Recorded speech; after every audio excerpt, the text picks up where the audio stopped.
Ringrazio Confapi perché quando è nata l'idea di un giro della ministra tra vari impegni istituzionali ci siamo sentiti e abbiamo subito immaginato che piuttosto che la solita riunione in qualche sede istituzionale fosse molto più utile portare la ministra in un luogo dove si lavora, dove si incontrano le persone nel loro luogo di lavoro con i loro problemi, con le loro opportunità, con i loro progetti di business, e abbiamo pensato che questo fosse molto più utile perché la ministra potesse tornare poi nella sua attività con una fotografia del Veneto e della nostra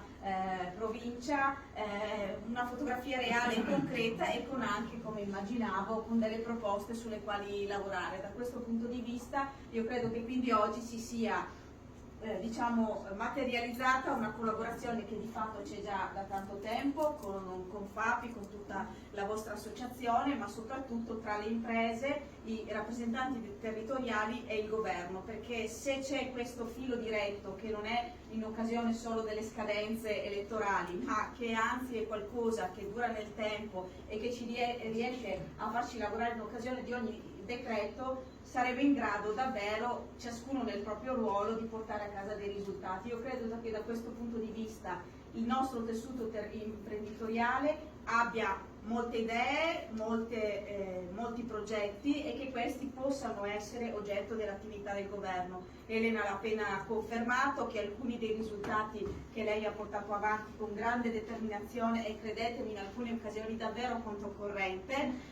da sola, ma nonostante non sembri magari a prima vista, è una grande battagliera e nei consigli dei ministri è riuscita a portare avanti il Family Act, che dentro a questo è un contenitore nel quale però ci sta una strategia, una visione di paese, nel quale le imprese, le donne all'interno delle imprese sono un ruolo fondamentale per la crescita e lo sviluppo. Quindi io credo che Elena vi abbia testimoniato come questo filo, questo lavoro tra le imprese, le associazioni di categoria, i parlamentari sia già parte di un risultato, ma che molto lavoro si possa fare. Da questo punto di vista ovviamente riconfermo qui la mia grande disponibilità ad aiutare soprattutto le micro e le piccole imprese, che sono il mondo che conosco, nel quale sono cresciuta e sul quale assillo Elena spesso, ma trovando, come avete ben capito, un'interlocutrice disponibile e molto operativa. Quindi vi ringrazio e ringrazio anche l'amministrazione comunale per la presenza e Natascia